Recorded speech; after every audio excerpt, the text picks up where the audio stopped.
e depois eu posto essa aula para vocês lá no YouTube, tá? Para quem tiver alguma dúvida, alguma coisa, poder assisti-la novamente. Tranquilo, senhores? Então, inicialmente, boa noite. Vamos começar então, Alessandro. Boa noite, Alessandro presente. Beleza. Alexandre, boa noite. Bom, Alexandre Rodrigues aí, boa noite. Beleza, boa noite. César Salomé, boa noite. Boa noite.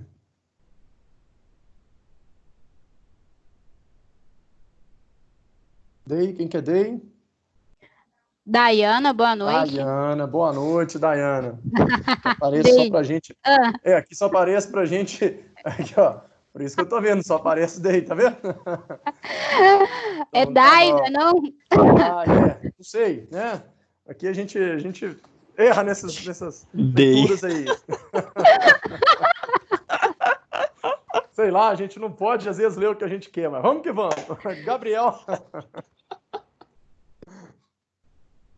Gabriel. Tá, pulo, Gabriel. Então, o Gabriel tá dormindo. Leandro. Gabriel. Ok. Isso, Gabriel Neres. Boa noite, Gabriel. Isso, sou eu mesmo. É porque eu tava com o áudio desativado. É chamada que você tá fazendo? Não. Eu tô dando boa noite, tá. né? Pra ver se tá todo mundo aqui. Não, Não fazendo boa chamada, noite. não. Aí na ordem ali que fica mais fácil do que cada um falar boa noite, entendeu? Tá bom, então. Beleza, Boa noite. Leandro. Leandro, ok, pessoal. Beleza. Marcos Santos. Ok, presente. Boa noite. Paula Medeiros. Olá, boa noite. Boa noite. Rafael. Boa noite, Rafael. Rei. Rai. O que vai ser? Sumiu também. Rúbia, boa noite. Boa noite. Thalia, boa noite.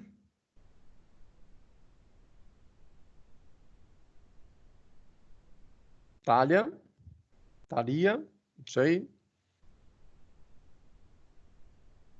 Pulamos. Vitor Hugo. Boa noite, Ivan. Boa noite a todos. Isso, Vitor Medeiros. Boa noite a todos. Então, beleza, senhores. Iniciando aqui, então, nossa aula. Tá? Hoje a gente está na sessão 2, certo? Na unidade 2, na sessão 3, correto? Então, o que a gente já viu aí? Né? O que nós vimos na unidade 2? A unidade 2, ela fala sobre processos e threads. Né? Então, a sessão 1 falou de processos, a sessão 2, ela fala de comunicação de processos, e a sessão 3, que é a sessão que a gente vai ver hoje, fala de escalonamento de processos, certo? Então, isso tudo aí vocês podem acompanhar lá pelo AVA. Né? O AVA tem a pré-aula, tem a aulinha, tem a pós-aula e o livro texto também, tá certo? Então, eu vou começar aqui hoje dando uma revisãozinha na unidade 2 da sessão 1 e sessão 2. E logo depois a gente entra na sessão 3. Então, essa aula vai ser um pouquinho maior aí, até porque a aula passada a gente só fez combinações, né? Para a gente poder começar mesmo a fazer esse modo que a gente está fazendo aqui de teleaulas, certo? Então, beleza, nossa bibliografia aí, Sistemas Operacionais, da Cíntia da Silva Barbosa, que é o livro que está, né, no nosso portal. Além deles, Arquitetura de Sistemas Operacionais, do Francis Berenguer Machado, Sistemas Operacionais do Tannenbauer e Sistemas Operacionais Modernos também do Tannenbauer, certo? Então, beleza. Inicialmente, a gente vai falar de conceito de processo. Né? Conceito de processo, a gente chegou a falar um pouquinho dentro de sala, ainda na nossa última aula. Vocês lembram disso? Pode falar que lembra, gente. Vocês podem fazer uma interação comigo aqui, senão eu vou ficar falando para as paredes. Lembram que a gente falou um pouquinho do que é o processo? Yes. Professor, Oi, pode falar.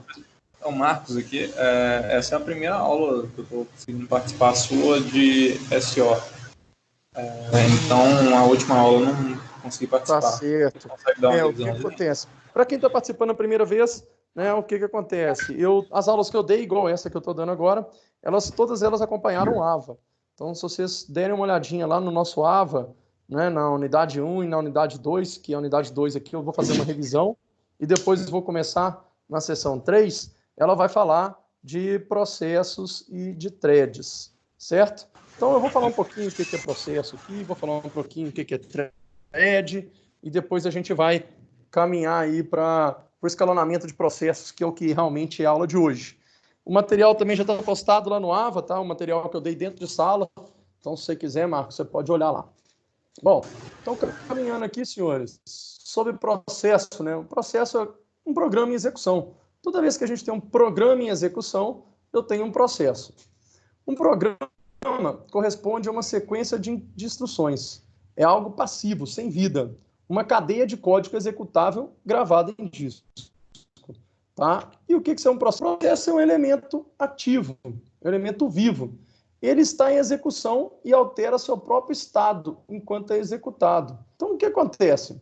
Quando eu executo um programa, eu tenho vários processos dentro daquele programa, tá certo? E esses processos, obviamente, eles vão ser executados pelo meu processador para poder executar o que eu quero que o programa faça. Tá ok?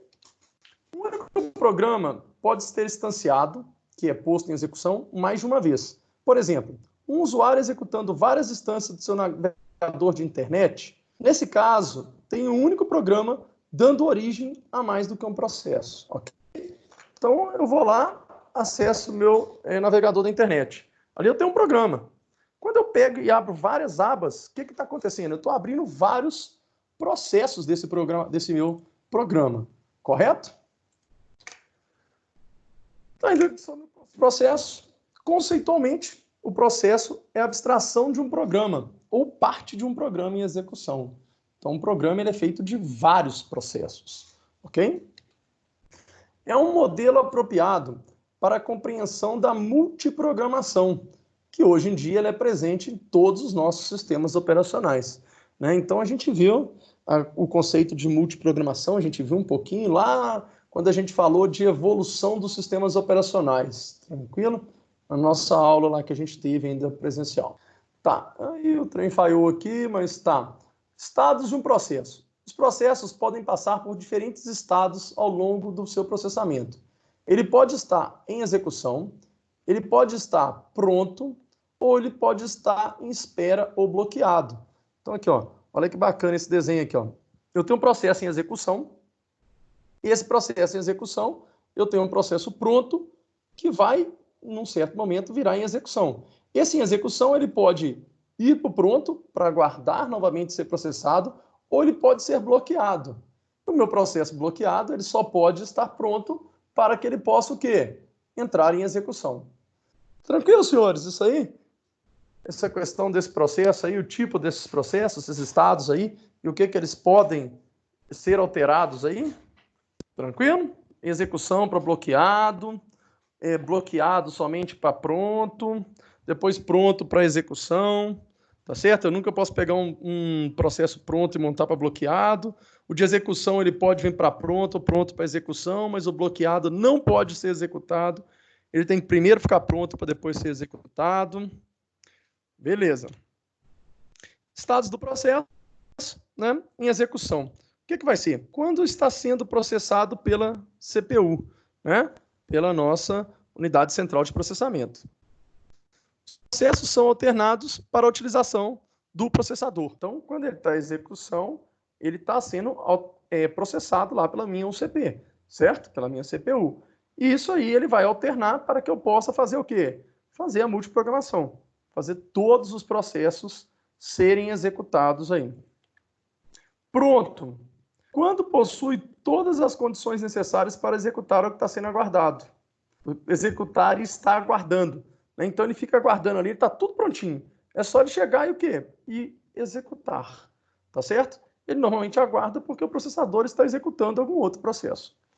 O sistema operacional é quem define a ordem e os critérios para a execução desses processos. Né? Então o que acontece? O meu sistema operacional é o responsável por falar qual processo vai ser executado em qual momento. Espera ou bloqueado, quando aguarda por um evento externo, um comando do usuário, por exemplo, ou por um recurso. uma informação de um dispositivo de entrada e saída, por exemplo, para executar. Tá? Vamos lá. Quando eu falo de um programa está em espera, um exemplo, eu vou imprimir, já tem alguém imprimindo. Quando eu mando imprimir, o que vai acontecer? O meu processo de impressão vai ficar em espera ou bloqueado até o quê? Até a minha impressora ficar disponível. Na hora que a impressora fica disponível, o que acontece? Manda meu processo e meu processo vai ficar em execução. Ok, senhores? Tem agora alguma dúvida? Não. Senhores, dúvidas? Muito tranquilo, né? Isso ainda é uma revisão ainda sobre a nossas seção 1 e seção 2. Então, os estados de um processo, né? Eu tenho aí em execução, pronto, espera ou bloqueado. Então, está aqui bloqueado, né? Que vai bloqueado, que vai vir para o pronto, pronto que vai à execução, a execução fica pronto ou bloqueado, né? Beleza. Mudança aí de estados de um processo. Um processo muda de estado durante o seu processamento em função de eventos originados por ele próprio, eventos voluntários ou pelo sistema operacional, que são eventos involuntários, tá? Existem 4 mudanças de estados que podem ocorrer no processo. Pronto para execução, né? Isso aí eu mostrei lá. Execução para espera, espera para pronto e execução para pronto, né? Isso aí, ó, tá aqui, ó. Tá vendo? São esses 4 aqui, ok? Tranquilo aí, senhores? Tranquilo. Beleza. Então, falar um pouquinho de processos independentes, subprocessos e threads. Processos independentes, subprocessos e threads são o quê? São maneiras diferentes de implementar a concorrência dentro de uma aplicação, né? Então, o que acontece? Quando eu tenho uma aplicação, eu tenho processos concorrentes, certo? E processo e threads vão ser concorrentes, aonde cada momento eu posso executar um, né? Ou executar alguns em momentos iguais, né? Por partes diferentes do processador, obviamente, para que eu possa chegar no meu todo ali. Busca-se dividir o código em partes para trabalharem de forma cooperativa. Processos independentes. O uso de processos independentes é a maneira mais simples de implementar a concorrência em sistemas multiprogramáveis. Não existe vínculo do processo criado com o seu criador. Então, não tem nada a ver, quem cria o processo não tem vínculo com o criador. Ok, senhores? Criou o processo, beleza, o processo está lá para ser o quê? Para ser executado. Não preciso ficar criando vínculo com o meu criador. A criação de um processo independente, exige a alocação do PCB, bloco de controle do processo. Isso aí vocês vão ver lá no AVA, está explicando direitinho o que é isso, na unidade 2, se não me engano, na seção 2, se não me engano. Possuindo contexto de hardware, contexto de software e espaços de endereçamentos próprios. Ok? Subprocessos. São processos criados dentro de uma estrutura hierárquica, né? O processo criador é chamado de processo pai, enquanto o novo processo é chamado de processo filho ou subprocesso. Um subprocesso pode criar uma outra estrutura de subprocessos, quer dizer, um processo filho pode criar um outro processo filho. Tá? Então, ele vai ser filho do pai e pai de um filho. Pode ser neto? Pode, tanto faz. Tá? Dependendo da sua ordem ali, da sua árvore, você pode chamá-lo de neto aí. Mas ele é filho de trás, que é o pai. Existe uma dependência entre os processos criador e o subprocesso. Tá? Diferente de quem? Dos processos independentes, onde não existe uma dependência. Ok, senhores? Caso o processo pai deixe de existir, os subprocessos subordinados são automaticamente eliminados, tá? Então lá, ó, estrutura hierárquica vai ser processo A, ele vai ter um filho que é o processo B, um filho que é o processo C. O processo B, por sua vez, tem um filho que é o processo E, um filho que é o processo D. Se num certo momento a gente matar o processo A, o que vai acontecer com o processo D e com o processo E? Tudo vai morrer para baixo. Vai morrer tudo. Tá? Porque você tem uma estrutura hierárquica. Ok, senhores? Tá? Isso parece com um ponteiro. Ele ele tem um pouquinho de ponteiro aí, né? Mas o ponteiro, na verdade, é lá na programação, onde ele aponta para o endereço de memória.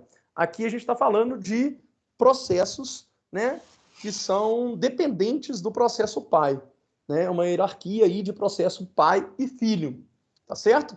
Por exemplo, quando eu estou com o meu navegador de internet lá, e aí eu abro várias abas. Se eu fechar o meu navegador, o que acontece com essas abas? Fecham. Elas fecham. Tá certo? Ok, senhores? Ok. Beleza. Então, só para poder, né, ilustrar aí, eu tenho o processo pai, né? Aqui, ó. Processo pai, filho, filho e filho, filho e filho. Ok? Beleza. Então, vamos agora a thread, né? Conceito introduzido na tentativa de reduzir o tempo gasto em criação, eliminação e troca de contexto de processos nas aplicações concorrentes, bem como economizar recursos do sistema como um todo. Vamos ver. Em um ambiente multithreads, várias threads, né? Um único processo pode suportar múltiplos threads, cada qual associado a uma parte do código da aplicação. Então, eu vou dividir o processo em várias threads, em várias partes pequenas do mesmo processo. Ok? Com isso, não é necessário haver diversos processos para a implementação da concorrência.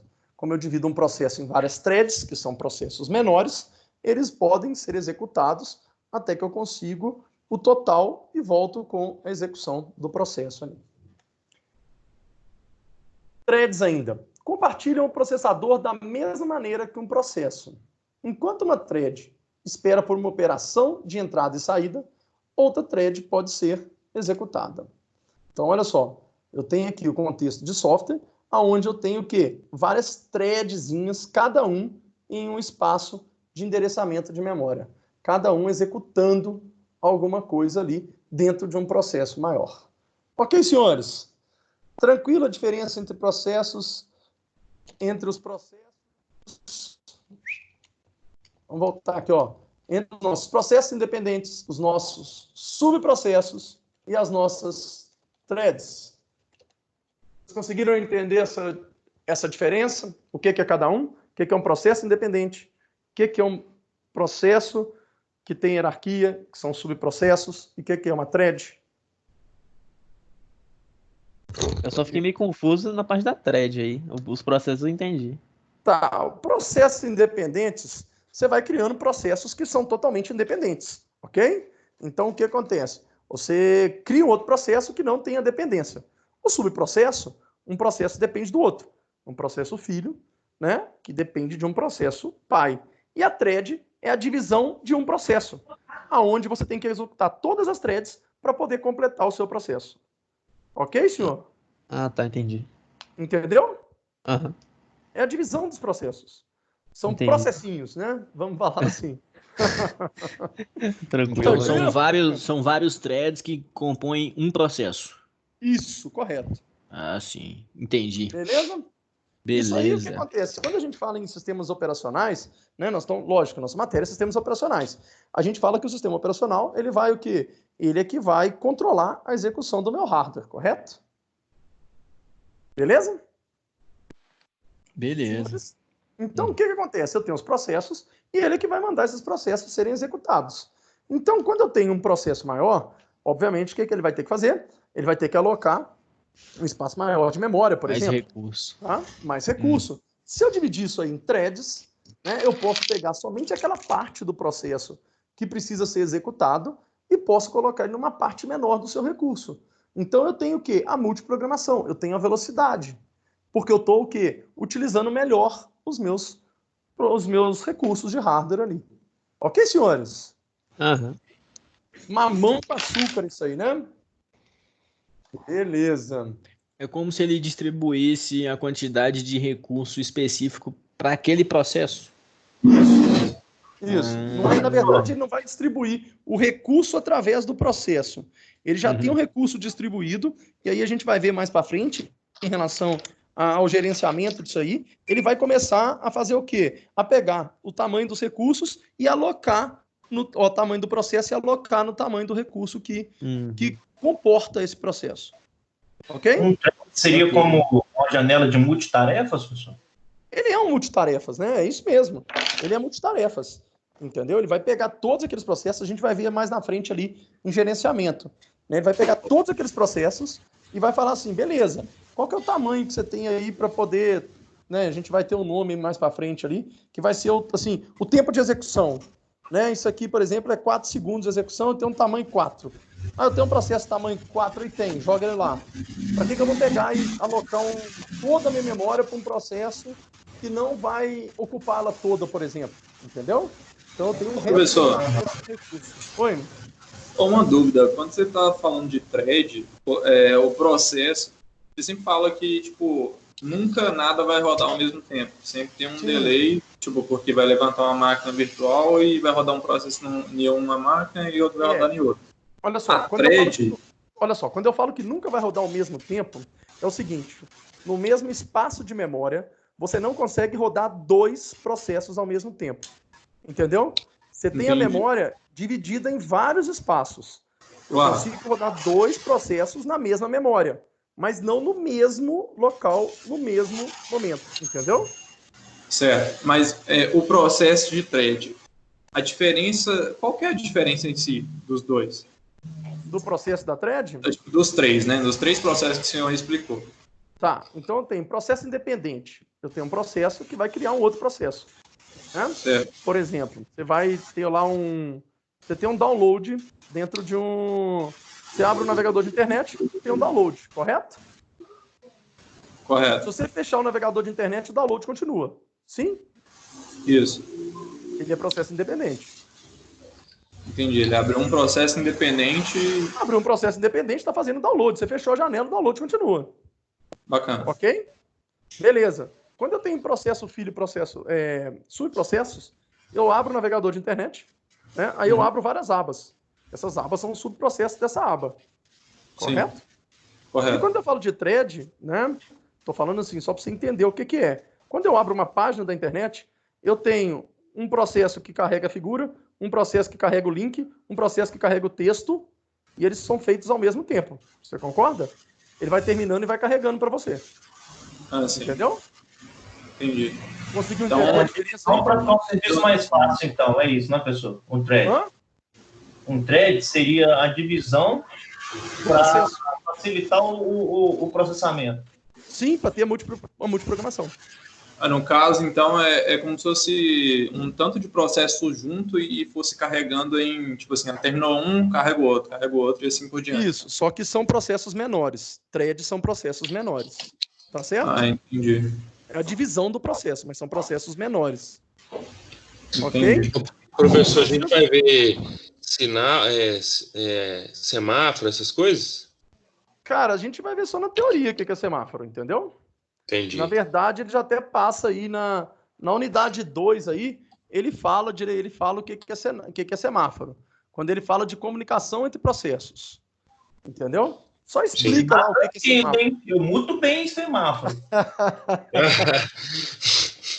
Ele fala também do algoritmo do barbeiro, né? Então, se você vê lá na seção 2, ele fala um pouquinho disso, né? Que é só para a gente falar um pouquinho o que é o algoritmo do barbeiro. Você tem lá uma barbearia, onde você tem um barbeiro, você tem uma cadeira que pode sentar alguém para o cara cortar cabelo, e você tem várias cadeiras que os caras sentam para poder aguardar, entendeu? Então, o que acontece? O barbeiro ele vai cortando o cabelo, se chegar mais alguém senta naquela cadeira.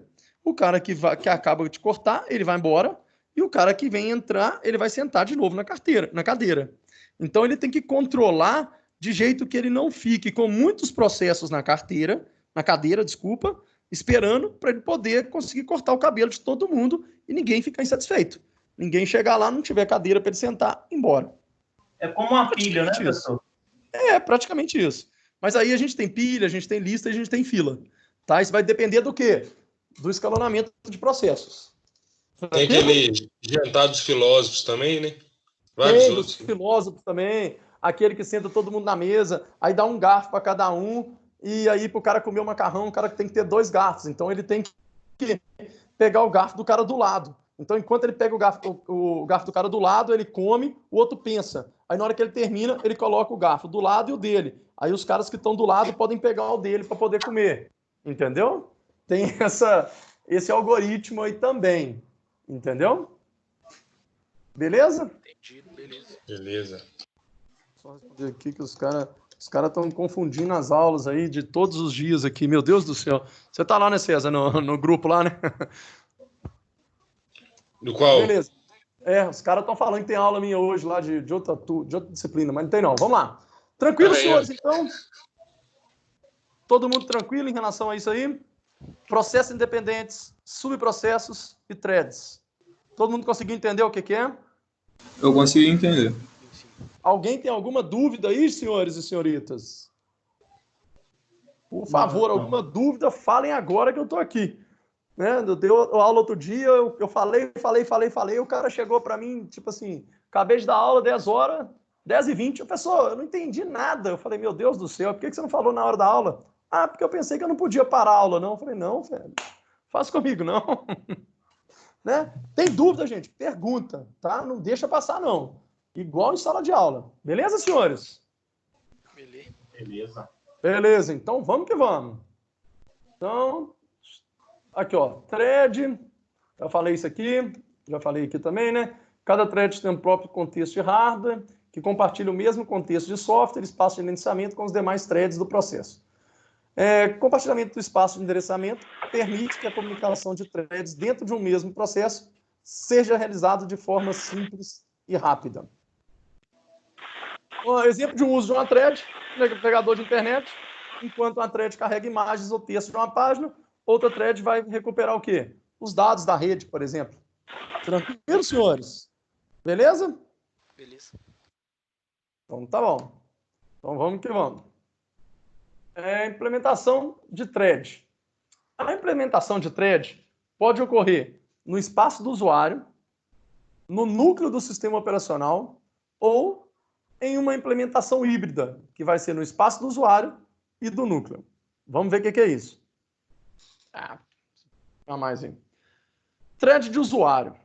São implementados pela aplicação do usuário, né? E o sistema operacional não sabe de sua existência. Então, são o quê? Totalmente pela aplicação do usuário. Ok? A vantagem é que não é necessária nenhuma mudança entre os modos de usuário e núcleo, tornando-se mais rápido e eficiente. Então, é só de usuário, é thread de usuário para pegar coisas de usuário. Não tem nada a ver com o quê? Com o meu sistema operacional ali, o meu kernel, né? O meu núcleo. Ok, senhores? Thread de núcleo são implementados e gerenciados pelo núcleo do sistema operacional. É o que mexe com o hardware mesmo lá.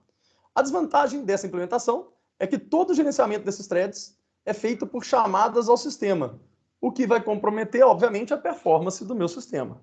Então, quando eu falo de thread de núcleo, eu falo da thread que vai o quê? Que vai mexer com configurações do sistema operacional, com hardware do sistema operacional. Então, o que acontece? Obviamente que ela vai ter uma desvantagem, porque ela vai comprometer a performance do meu sistema. Claro, né?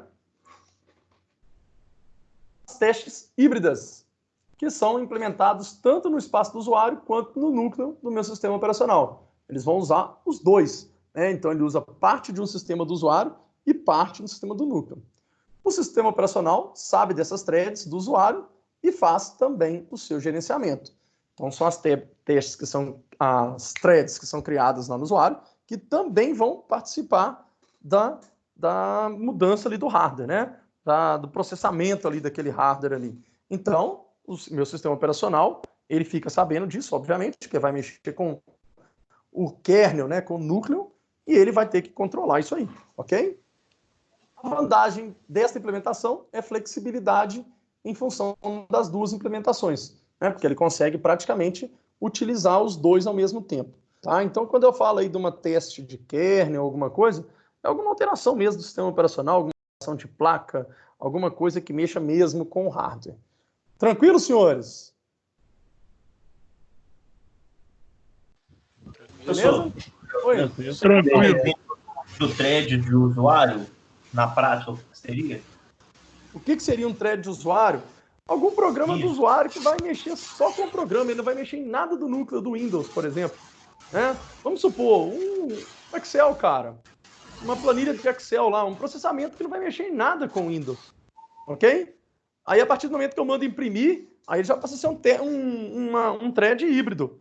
Por quê? Vai ter um processo ali que vai mexer com o quê? Tanto com o que tem no próprio software do usuário, quanto no meu hardware lá, que é a impressora. Ok? Entendi. Aí o thread, então, de usuário é dado aplicativo, então, alguma aplicação. Vocês lembram quando eu falei lá de sistemas de usuário e sistema de kernel? Lá na aula que a gente teve? Então, o sistema de usuário são threads que vão usar só coisas do usuário ali, cara. Entendeu? Você vai usar um softwarezinho que não vai mexer em nada de gravar dado, de salvar, de fazer nada. Ele só vai mexer com aquilo ali. Só processamento do usuário. Entendeu? E na hora que você tem o kernel, o thread que vai usar o núcleo, que é o kernel, aí ele já mexe com as coisas do hardware lá. Aí o sistema operacional já começa a falar, opa, já é comigo. Ok? Uhum. Então esse híbrido mexe com os dois, certo? Hã? O híbrido mexe com os dois. Mexe com os dois. Só que lembre-se que nós estamos falando de processo. Eu dei exemplo aqui do Excel. O Excel é um programa. Esse programa tem vários processos. Ele tem um processo que é mostrar as células, fazer a soma das células. Vocês entenderam isso aí, né? Quando eu falei do Excel aqui, beleza. O Excel ele pode ter vários processos, que são processos independentes, que são processos que têm hierarquia, que são subprocessos, ou que são threads. Ok? Ok. Tranquilo, senhores? Então, quando eu falar assim, o Excel, então não quer dizer que o Excel é uma thread, não. Tá? Eu estou falando de uma parte de um processo. Entendeu? Nós estamos descendo a nível aí. Uhum. Tá certo, senhores? Todo mundo consegue entender isso aí? Sim. Beleza. Então, vamos que vamos. Agora nós chegamos em gerência do processador, né? Agora, então, nós chegamos aí na nossa sessão 3, que lá foi tudo introdução e revisão das aulas passadas aí, né? Então, com o surgimento dos sistemas multiprogramáveis, nos quais múltiplos processos poderiam permanecer na memória principal, compartilhando o uso da UCP, que é a UCP? Unidade Central de Processamento. A gerência dos processadores tornaram-se uma das atividades mais importantes do sistema operacional. Lógico, né, gente? Se eu quero fazer algo multiprogramável, o que eu tenho que fazer? Eu tenho que gerenciar. Se eu não gerenciar, obviamente que eu não vou conseguir. Correto, senhores? A partir do momento em que diversos processos podem estar no estado de pronto, critérios devem ser estabelecidos para determinar qual processo será escolhido para fazer o uso do processador.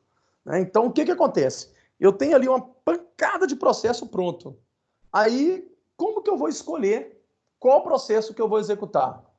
Eu tenho algumas coisas. Eu posso escolher por fila, eu posso escolher por lista, posso escolher por prioridade, né? Posso escolher aí por necessidade, né? Para executar um processo aqui, eu tenho que ter o outro pronto. Então, se eu não fizer isso aí, como que eu vou executar esse processo? Então, o que eu faço? Executo primeiro um processo, para depois executar o outro. Pode falar ok, gente, para mim, para me achar que tem gente aí do outro lado, senão eu fico me sentindo muito sozinho, tá? Ok. Beleza, nossa senhora.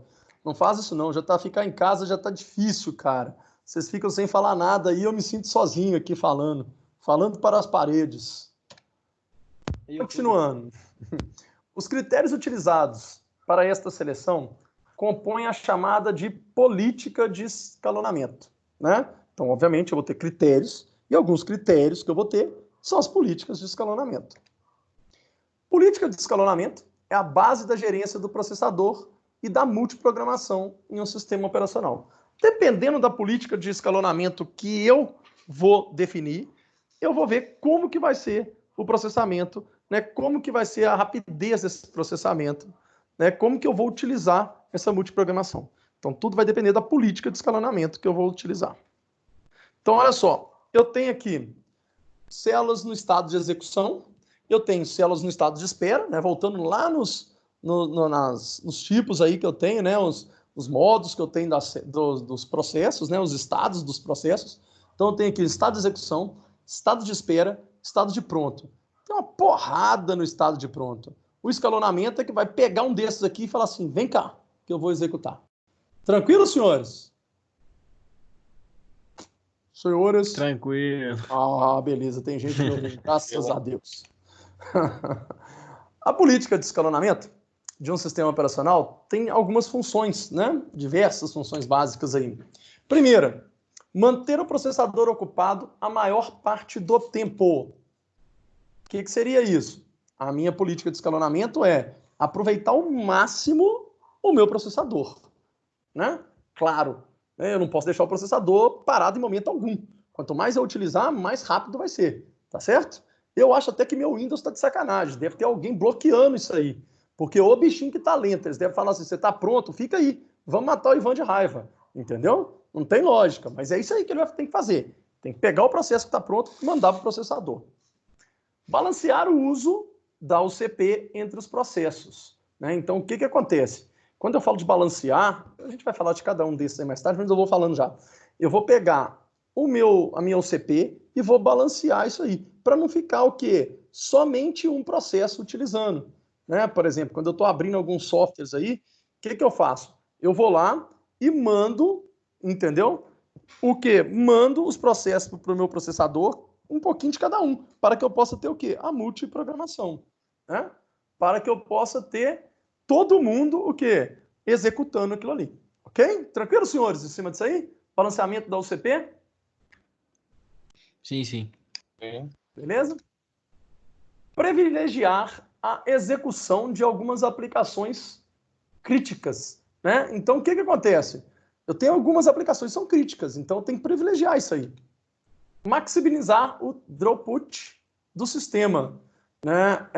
Alguém sabe aí o que seria o throughput? Não. Então vamos pesquisar. O que é throughput aí, senhores? Vamos lá. Todo mundo na internet. Pesquisa aí o que é um throughput.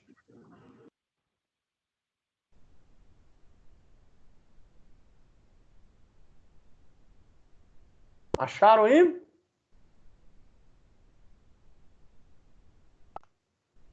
Transferência?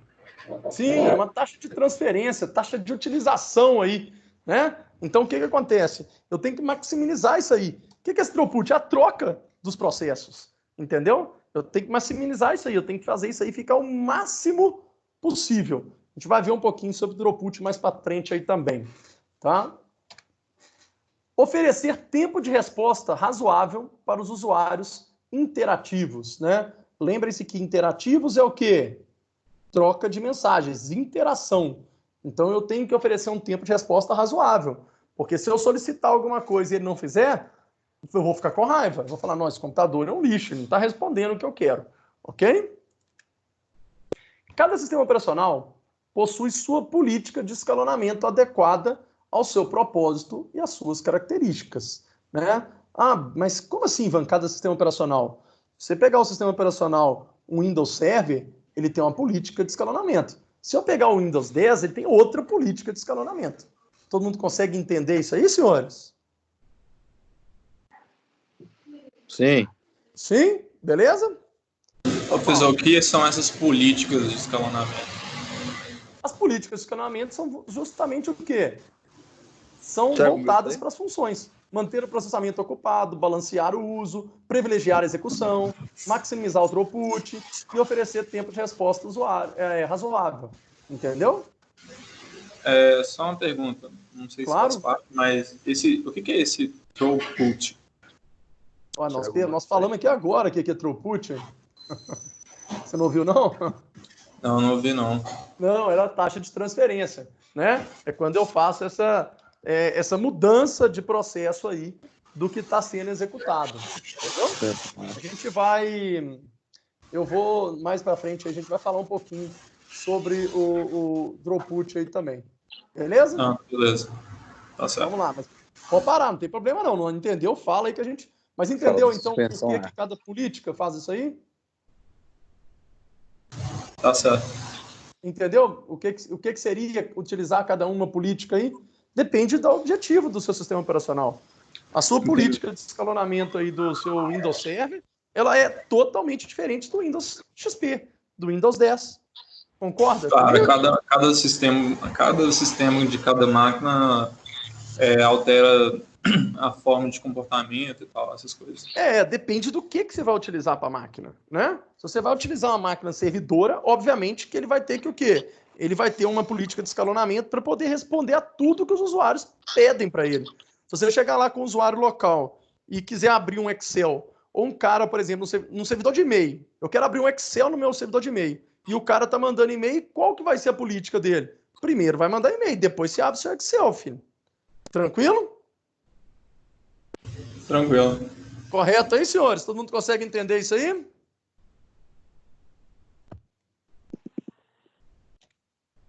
Beleza. Então vamos lá. Funções básicas aí. A rotina do sistema operacional tem como principal função implementar os critérios da política de escalonamento e é denominada escalonador ou scheduler. Né? Vocês já ouviram falar disso aí, né? Com certeza. O escalonador é fundamental em um sistema multiprogramável, pois todo o compartilhamento do processador depende dessa rotina. Então, o escalonador é que vai fazer, né, essas políticas, vai pegar essa política e vai fazer essa permissão, quem tem permissão para executar. Ok, senhor? Tranquilo? Outra rotina importante na gerência do processador é o dispatcher. Né? O que seria o dispatcher aí? É responsável pela troca de contexto dos processos após o escalenador determinar qual processo deve fazer o uso do processador. O que seria essa troca de contexto aí dos processos? Alguém sabe me falar aí o que seria essa troca de contexto aí? Não. O que seria a troca de contexto? O que vocês acham que vai ser a troca de contexto? Vamos chutar. Eu acho que quando acaba um processo, começa outro. Isso. Não, o que acontece? Quando acaba um processo e começa o outro, o que vai acontecer? Ele vai ter que trocar, não vai? De pronto para bloqueado. Né? Então, esse dispatcher aí é o que faz isso aí, ó. É que vai trocar esse contexto do processo aí. Né? Para ele poder falar o quê? Para ele poder falar se ele está pronto, se ele está sendo executado, se ele está bloqueado. Tranquilo? Em cima dos estados do processo. Ok, senhores? Tranquilo. Beleza. Opa. Vamos continuar. O período de tempo gasto na substituição de um processo em execução por outro é chamado de latência do dispatcher. Né? Latência, todo mundo sabe o que é, né? Que é a questão de tempo aí que você vai ter, né? É uma questão, é o tempo praticamente, né? Então, quando a gente fala tempo do dispatcher, é o tempo que ele vai ficar ocioso ali. Tranquilo, gente? Tranquilo. Beleza. Então, vamos lá. Em ambientes que implementam apenas processos, o escalonamento é realizado com base nos processos prontos para execução. Né?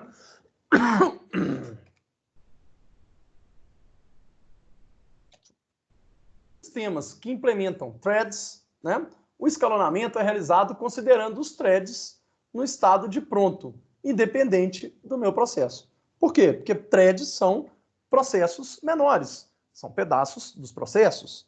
Então, na hora que eu falo do escalonamento de thread, eu não estou nem aí para o processo. Se eu estiver falando de escalonamento de processo, eu não estou nem aí para o resto. Meu negócio é só para os processos. Ok, senhores? Tranquilo? Tranquilo. Podemos considerar o processo como sendo a unidade de alocação, enquanto o thread é a unidade de escalonamento.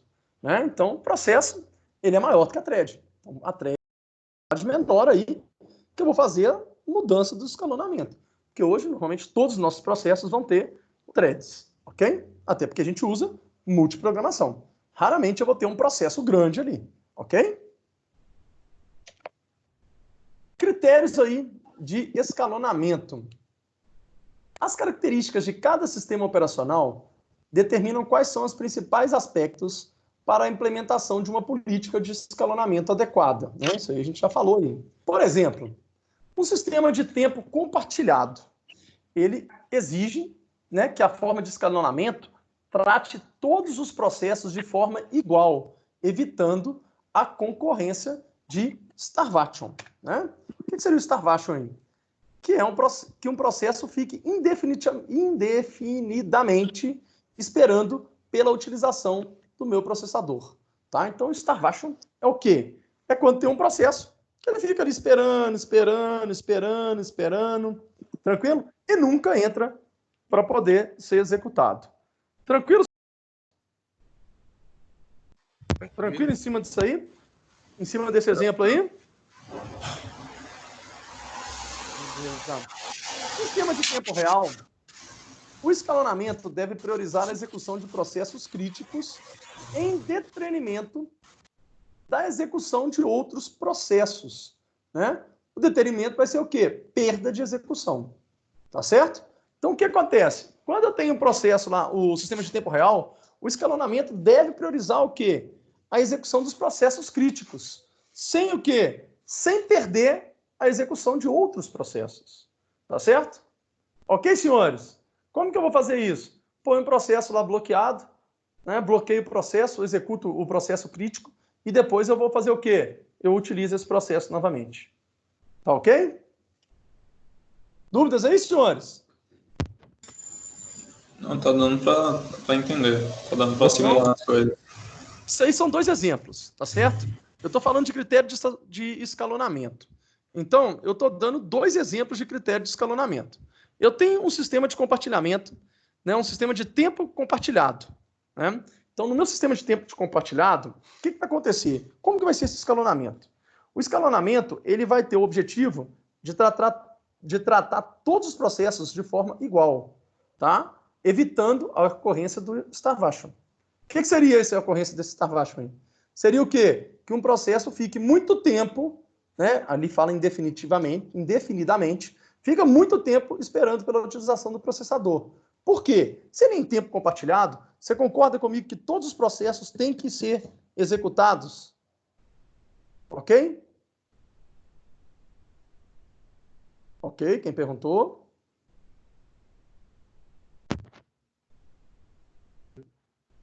Oi, quem perguntou aí, senhor?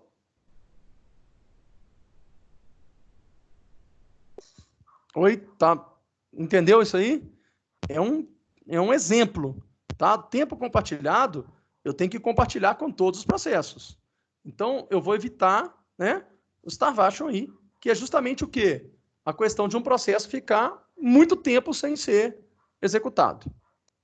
Ok? Pessoal, a ideia, se ele ficar muito tempo sem ser executado, ele é cancelado, no caso? Não, ele não é cancelado, mas ele fica esperando, cara. A não ser que você o cancele. É porque ele você está sozinho falando assim, não cancela, não. a gente está tentando evitar o processo de starvation, no caso. Aí eu pensei que ele cancelava. Não, ele não fica, porque se você cancelar ele, e se ele for crítico para um outro processo, cara? Você não vai conseguir terminar o outro processo, entendeu? Vamos supor, você carregar o texto da sua página de internet. De repente, ele fica lá e não é executado, nunca consegue executar. Aí sua página fica sem texto. Ele não vai cancelar e falar assim, ó, sua página não tem texto. Ele vai ficar tentando executar. Ele vai ficar aguardando, senão, enquanto isso, o seu processo lá não foi completado, não foi completamente executado. Entendeu? Entendi. Beleza? Então, isso depende o quê? Isso aí são critérios de escalonamento. Tá? Isso vai depender de qual que é o critério de escalonamento aí. Tá? E tem o sistema de tempo real. O que ele vai fazer? Ele vai evitar que os processos críticos fiquem sem executar. Então, ele vai executar primeiro todos os processos críticos para que você possa executar os outros processos que necessitem desse processo crítico. Entendeu? Ok, senhor? Ok. Tranquilo aí? Todo mundo entendeu? São 2 exemplos, tá? Que eu dei aqui. Vamos lá. Funções básicas. Os principais critérios que devem ser considerados em uma política de escalonamento são utilização do processador, throughput, tempo de processador, tempo de UCP. A gente vai falar sobre cada um, tá? Tempo de espera, tempo de turnaround, né? Tempo de resposta. Beleza? Então, esses são os principais critérios aí que devem ser considerados. Agora a gente vai falar de um por um. Utilização do processador. Então, aqui, ó, vou pegar a utilização do processador, depois throughput, Mas tem processador e cada um. Utilização do processador. É desejável que o processador permaneça a maior parte do seu tempo ocupado, ok? Uma utilização na faixa de 30% indica um sistema com carga de processamento baixa, enquanto na faixa de 90% vai indicar um sistema bastante carregado, próximo da sua capacidade máxima. Throughput. Throughput representa o número de processos executados em um determinado intervalo de tempo. Seria a quantidade de dados transferidos ali, né? Então, quando eu falo throughput, eu falo de troca desses dados, né? Os dados que vão para processamento e voltam para pronto. Processamento, bloqueado, pronto. Ok? Então, isso é um critério de escalonamento aí. Quanto maior o throughput, né? Maior o número de tarefas executadas em função do tempo. Maior essa troca para poder o quê? Para poder executar as threads, né? Dentro de um tempo menor. Ok, senhores? Tranquilo até agora? Senhores, tranquilo? Tranquilo.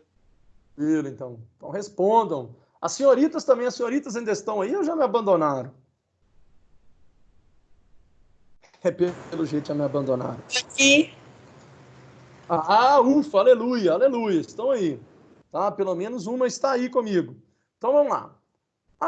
A maximização do throughput é desejada na maioria dos sistemas, claro, né? Porque quanto mais você faz essa troca, obviamente, mais rápido você vai conseguir executar vários processos aí.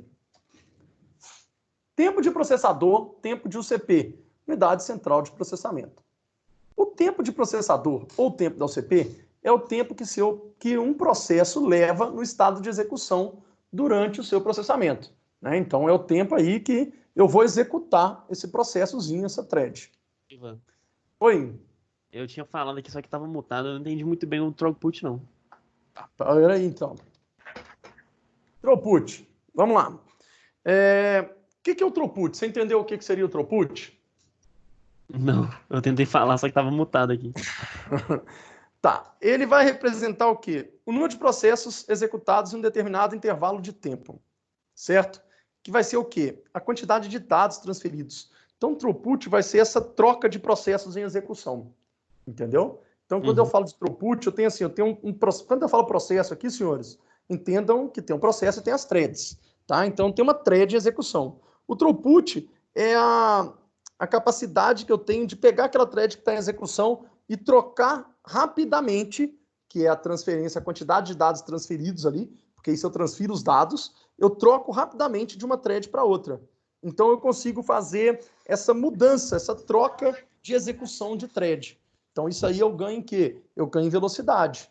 Porque, às vezes, o que acontece? Eu tenho uma thread que está executando. Chega uma thread crítica.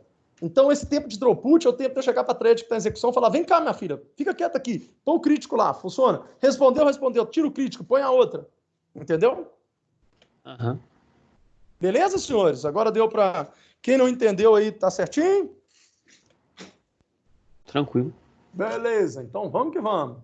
Então, tempo de processador, as políticas de escalonamento não influenciam o tempo de processador de um processo, sendo este tempo função apenas do código da aplicação e da entrada de dados. Tá? Então, o que acontece? Ele é um critério, o tempo do processador é um critério, mas eu não consigo influenciar no tempo do processador. Eu consigo influenciar o quê? Como critério de, ele vai ficar 30 milissegundos. Não, ele vai ficar 10 segundos, sei lá. Tá? Tô chutando um tempo que ele vai ficar aqui. Tempo de espera. O tempo de espera é o tempo total que um processo permanece na fila de ponto durante o seu processamento. Certo? Então, o que acontece? O processo ele vai ficar pronto. E ali ele tem uma fila de todos os prontos. Né? Então, esse tempo de espera é o tempo de espera. Isso é uma fila mesmo. Ok? Que a gente vai na fila de banco, na fila de qualquer atendimento aí. Ele vai ficar, né, aguardando para ser executado, porque do pronto ele passa para o executado. A redução do tempo de espera dos processos é desejada na maioria das políticas de escalonamento. Claro, né? Todo lugar que você tem um atendimento, vocês concordam comigo que um hardware é um atendimento, né? E o meu thread é o meu cliente. Então, todo lugar que eu tenho um tempo de espera menor, obviamente que eu tenho uma execução maior. Correto, senhores? Tranquilo? Fala comigo. Correto. Beleza. Pode falar mais gente, porque não é sempre os mesmos, não. Tá. Tempo aí de turnaround. Tempo de turnaround é o tempo que um processo leva desde a sua criação até seu término, levando em consideração todo o tempo gasto na espera para alocação de memória, na espera na fila de pronto, que é o tempo de espera, no processamento da OCP, que é o tempo do processador, na fila de espera e na operação de entrada e saída. Então, quando eu falo de tempo de turnaround do meu processo, eu falo de tempo de vida. Todo mundo consegue entender isso? É o tempo que ele tem na espera de alocação de memória, na fila de pronto, no processamento, na fila de espera e na operação de entrada e saída. É o tempo para eu poder executar todo esse processo. Ok, senhores e senhoritas? Tranquilo aí? Tranquilo. Ok. Beleza. Então, beleza. As políticas de escalonamento, obviamente, buscam minimizar esse tempo. Né? Quanto mais rápido eu processar isso aí, mais rápido eu vou, né, melhor vai ser para mim. Tempo de resposta, tá? Quando eu falo de tempo de resposta, vou falar o quê? Tempo de resposta é o tempo decorrido entre uma requisição ao sistema ou aplicação e o instante que a resposta é exibida. Né? Então, é o tempo aí que eu solicitei e que eu respondi isso aí, que eu consegui processar isso aí. O tempo de resposta, em geral, não é limitado somente à capacidade de processamento do sistema computacional, mas também pela velocidade do dispositivo de entrada e saída. Então, tem uma diferença do tempo de resposta do tempo de processamento. Não é só o tempo de processamento, o tempo de resposta. Ele também, né, vai englobar o quê? A velocidade do meu dispositivo de entrada ou de saída. Tranquilo, senhores, até agora? Beleza? Todo mundo? Alguém tem alguma dúvida? Beleza. Tá tranquilo, né? Só para animar os senhores, são só 50 slides, tá? Então faltam 35 ainda. Faltam 15, 16. Mas a gente chega lá. O importante é que fique bem explicado e que vocês entendam isso tudo direitinho, tá? Se tiver dúvida, pode parar, vamos lá, vamos discutir, vamos conversar. Eu explico de outra maneira para vocês entenderem o que eu estou falando aqui, ok? Política de escalonamento. Qualquer política de escalonamento busca otimizar a utilização do processador e do throughput, enquanto tenta diminuir os tempos de turnaround, de espera e de resposta. Bem lógico, né? Concorda? Eu tenho que otimizar o processador e o meu throughput. O que é o throughput? Senhores, o que é throughput? É a taxa lá que o senhor explicou, né? Isso, é o tempo de troca. É a transferência lá. Isso. Troca, transferência. Aquela transferência que eu faço ali de processo em execução para processo pronto, para execução para bloqueado, ok? Né? Utilização do processador, obviamente, que quanto mais eu utilizar o processador, mais rápido vai ser, né? Mais eu vou utilizar o meu recurso, enquanto tenta diminuir os tempos de turnaround, espera e resposta. Turnaround é o quê? Tempo de vida do processo ali dentro, né? Espera e o tempo de resposta, que é o tempo que eu solicitei e que eu respondi, entrando a entrada e saída. Ok, senhores? As funções que uma política de escalonamento possui são muitas vezes conflitantes, tá? Então, pode ser conflitantes. Dependendo do tipo de sistema operacional, um critério pode ter maior importância do que os outros. Exemplo, sistemas interativos e o tempo de resposta tem maior relevância do que em outros sistemas. Então, o que acontece? Se eu tenho um sistema mais interativo, obviamente que o tempo de resposta é mais importante do que a utilização do processador, correto? Mesmo que eu demore um pouco mais para poder colocar o processador aí utilizando mais vezes, mas o meu tempo de resposta para cada processo seja mais rápido, a interação seja mais rápida. Ok, senhores? Conseguem entender isso aí? Sim ou não? Falem comigo. Sim, sim. Beleza. Escalonamento não preemptivo e preemptivos, né? São os dois tipos de escalonamento aí. As políticas de escalonamento podem ser classificadas segundo a possibilidade de o sistema operacional interromper um processo em execução e substituí-lo por outro, atividade conhecida como preempção. Então, o que seria preempção? Tá? Preempção é o quê?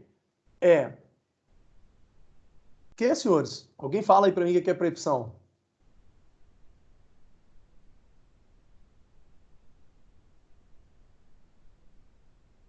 Alguém? Fala para mim o que é preempção aí. Só ler aqui, gente.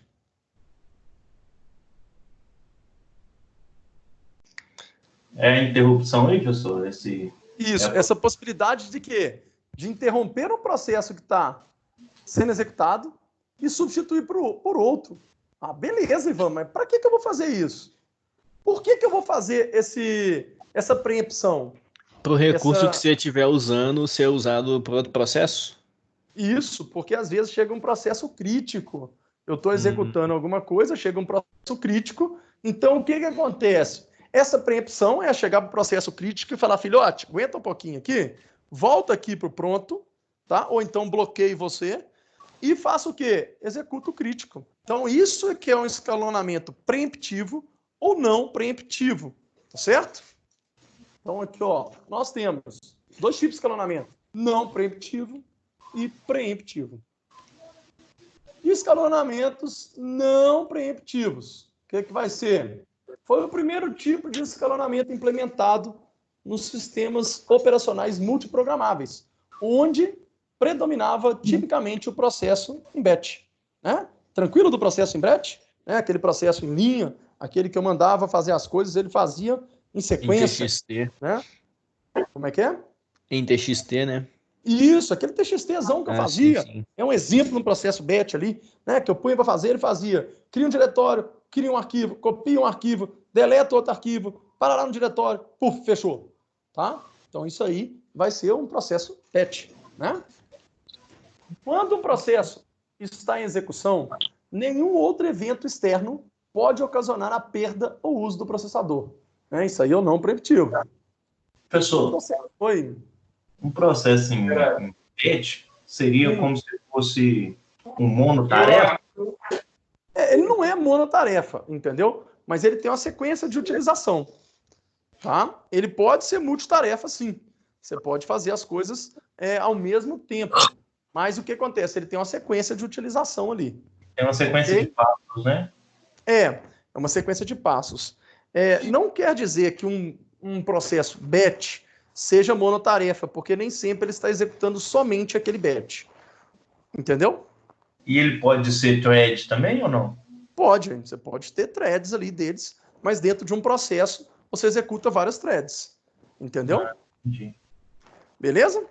Sim. Então, o processo somente sai do estado de execução caso termine seu processamento ou execute instruções do próprio código que ocasionem uma mudança para o estado de espera. Então, quando eu falo dele não preemptivo, ele só vai sair na hora que ele terminar ou se ele tiver alguma coisa no código que fala assim, ó, agora eu vou ficar esperando 20 minutos, 10 minutos. Estou falando em minutos, gente, mas é milissegundos, tá? Isso aí, por favor, é um tempo X aqui. Ok, senhores? Sim. Certo. Exato. Escalonamento preemptivo. O sistema operacional pode interromper um processo em execução e passá-lo para o estado de pronto com o objetivo de alocar outros processos na UCP. Né? Com o uso da preempção, é possível ao sistema priorizar a execução de processos. Chegou um processo crítico, o que eu faço? Eu vou lá, vou fazer a preempção, falo, filhote, aguenta um pouquinho, faço outro e depois eu volto com ele. Transfiro ele para pronto e depois eu faço ele em execução novamente. A possibilidade de implementar políticas de escalonamento que compartilhem o processador de uma maneira uniforme, distribuindo de forma balanceada o uso da UCP entre os meus processos. Beleza, senhores? Então, do preemptivo e não preemptivo, no caso, então, é quando está tendo gargalo no sistema. Aí ele para, executa uma outra parte que esteja mais leve e volta para acabar de executar. É isso? Mas não é. Vamos usar o mais leve, o gargalo, não, porque é o seguinte: a gente está falando lá de processamento, lá dentro. Então, se ele está tendo um gargalo, mas o gargalo é mais crítico, não interessa, ele não vai fazer uma preempção nisso aí, tá? A preempção é quando chega algo mais crítico do que o que está sendo utilizado. Então, ele vai lá, vai pegar aquele que está sendo utilizado, vai colocar ele em pronto, vai utilizar aquele ali, vai executar aquele ali, e logo depois vai voltar com ele. Entendeu? Sim, mas o que define, então, o crítico, professor? Vai depender do processo, cara. Né? Vai depender do sistema operacional. O que vai ser crítico? Vamos supor, no sistema operacional, você tem uma máquina de servidor de impressão. O que vai ser crítico? A impressora ou você usar o Excel? O Excel? A impressora. A impressora, né? Entendeu? Então, lá, o processo crítico é o processo de imprimir. Entendeu? Então, na hora que chegar alguma coisa de imprimir, mesmo que você estiver usando o Excel, ele vai pegar, tirar aqueles processos do Excel, né? Vamos supor, tirar as threads lá, vai mandar a impressão e depois manda o seu. Então, isso é uma preempção. Ok? Mais ou menos, professor, mas vai. Nós estamos falando isso aí, vamos ver se eu consigo fazer aqui um outro... Tá, vamos lá. Eu imagino que você tem a memória, você está navegando na internet, cara. De repente, a sua rede cai, certo? Ok. O que acontece? Você vai ter que vai ter um processo para reconectar a rede. Esse processo é mais crítico do que a navegação que você está fazendo na internet, não é? Então, o sistema operacional, o que ele vai fazer? Ele vai falar, opa, peraí, esse processo aqui é muito mais crítico do outro. Então, o que eu faço? Eu tiro o processo do navegador, né? Gente, eu estou falando de navegador e tal, para vocês entenderem de software. Mas isso aí a gente está falando de threads, de processos. Então, você tem software, que tem vários processos, que tem várias threads. Então, eu estou falando de uma threadzinha lá, entendeu? Às vezes, nem é necessário eu fazer essa preempção todo o meu processo do navegador, se eu tenho espaço de memória para usar uma thread daquele processo de reconectar na internet. Entendeu? Tranquilo aí, senhores? Tranquilo. Tranquilo, quem perguntou aí, tá certinho? Agora ficou mais visível, pessoal. Beleza, às vezes a gente tem que... O que acontece? A gente está aprofundando demais, né? Obviamente, porque a gente tem que aprender isso aí, óbvio, mas às vezes eu tenho que dar os exemplos de uma coisa mais simples, né? Igual navegador de internet e conexão de internet, por exemplo. Para você poder entender o que é e falar assim, tá certo. Mas, por favor, tá? Entenda como o navegador é um software, o software tem processo, o processo tem thread, ok? Sim. Beleza? Todo mundo está ouvindo aí? Está falando que a rede está com um pouquinho de problema, mas parece que agora voltou. Todo mundo está me ouvindo? Tá dando para ouvir de boa. Beleza, então. Vamos que vamos. Pra mim que tá cortando pra caramba. Mas agora tá cortando ainda? Já voltou? Não, mas eu acho que é a minha internet mesmo, não deve estar muito boa, não. Não, cortou mesmo. Tá cortando tudo. Tá, não, mas agora parece que voltou. Ele tava aqui com... Agora ficou melhor, estabilizou.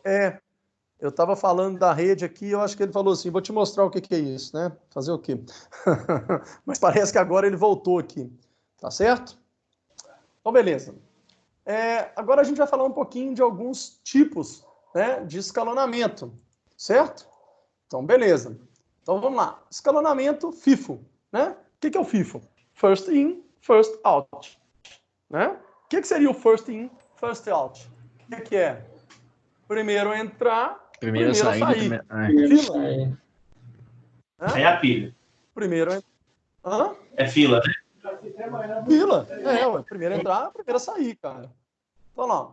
Neste escalonamento, o processo que chegar primeiro ao processo de pronto é selecionado para execução, né? Primeiro a entrar na fila é o primeiro a sair da fila. É uma fila. Ok, senhores? Ok. Então, oi? Mas aí esse negócio tem a questão de prioridade. Se você é o primeiro a entrar, é o primeiro a sair. Aí, do mesmo jeito, se chegar um que é prioridade, ele executa prioridade, ou não? Não, depende da sua política de escalonamento. Por isso que ele fala que as políticas são conflitantes. Tá? Uma política, ela sobrescreve a outra. Ok? Então, você pode ter uma política, primeiro que chegar, primeiro que sair, política de prioridade, entendeu? Então, a gente vai ver essas políticas e, dependendo do sistema operacional, ele tem várias políticas ali que vão fazer isso aí executar, entendeu? Entendi. Então, essa é outra política totalmente diferente. São tipos de políticas de escalonamento, tá certo? E cada sistema operacional tem uma política de escalonamento, cara. Já me respondeu. Eu ia perguntar, era isso, professor. Se cada sistema operacional tem sua própria... Tem sua própria regra de negócio, né? Isso, é uma regra de negócio. Né? A política de escalonamento é a regra de negócio do meu escalonador para poder passar o processo, a thread, para a minha memória, né? Para o meu hardware ali. Ok? Mas, professor, não sei se faz sentido isso que eu vou perguntar, né? Vamos lá. Cada sistema tem a sua política de escalonamento, né? Sim, mas ele não tem só uma política, ele pode ter várias políticas. Isso que eu ia te perguntar. Essas políticas, ele escolhe qual que ele vai empregar dependendo do hardware que ele está utilizando? Cara, dependendo de um tanto de coisa, do que está sendo instalado para ele, qual que é a execução, qual que é o hardware, entendeu? Por isso que lá a gente fala que eu tenho que mostrar para vocês quais são as políticas que existem. Mas o sistema operacional, a cada momento, ele vai usar uma política e essas políticas podem ser conflitantes. Dependendo disso aí, é que você vai ver que, às vezes, o seu sistema operacional fica lento para algumas coisas críticas que você pede, por exemplo. Entendeu? Então, pode acontecer isso. Certo? Entendi. Tá, joia. Então, vamos lá. O FIFO é um algoritmo bem simples, sendo necessário apenas uma fila, onde os processos que passam para o estado de pronto entram no seu estado final e são escalonados quando chegam no seu início. Ok? Primeiro a entrar, primeiro a sair. Então, olha só. Estado de criação, fila dos processos e a UCP. Tá? Então, o cara faz aqui. Beleza, ele vai entrar em estado de espera, ele entra no estado de espera e entra na fila de novo. Terminou, ele vem para o estado de término. Tranquilo aí, senhores? Bem simples, né? Tranquilo. Beleza. Tem um outro tipo de escalonamento. Shorted Job First. Né? Que é o quê? O mais curto primeiro. Tá? Como que é esse? Nesse escalonamento, o algoritmo seleciona o processo que tiver menor tempo de processador para executar. O processo em estado de pronto, que necessitar de menos tempo de UCP para terminar seu processamento, é selecionado para execução. Então, como que funciona isso aí? Tá vendo aqui? Ó, tem um processo A, processo B e processo C. O processo que precisar de menos tempo, executa primeiro. Depois ele executa o que tem mais tempo e depois executa o outro. Beleza, ô Ivan. Mas qual que seria a vantagem, qual que seria a desvantagem disso aí? Não, a vantagem disso aí é que o quê? Eu vou sempre executar os menores primeiro. Né? Então, eu vou sempre fazer ali rapidinho, terminar os processos para poder continuar, certo? Só porque eu arrumei aqui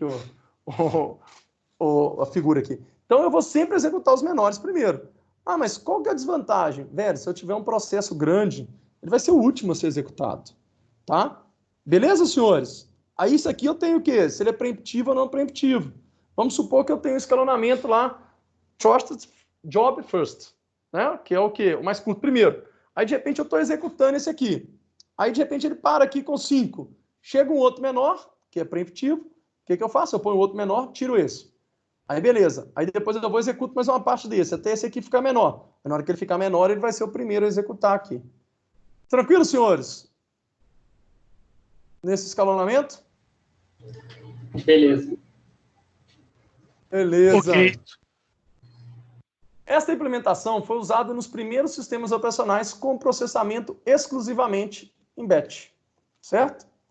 Para cada novo processo admitido no sistema, um tempo de processador era associado ao seu contexto de software. Contexto de software é a parte do meu processo que tem esse tempo de processamento. Como não era possível precisar o tempo de processador previamente para cada processo, uma estimativa era realizada com base nas estatísticas de execução passada. Então, ele pegava aí as execuções passadas, né, e tinha uma estatística para poder fazer essa questão da execução aí. O tempo era informado para o sistema operacional, que gravava em um algoritmo.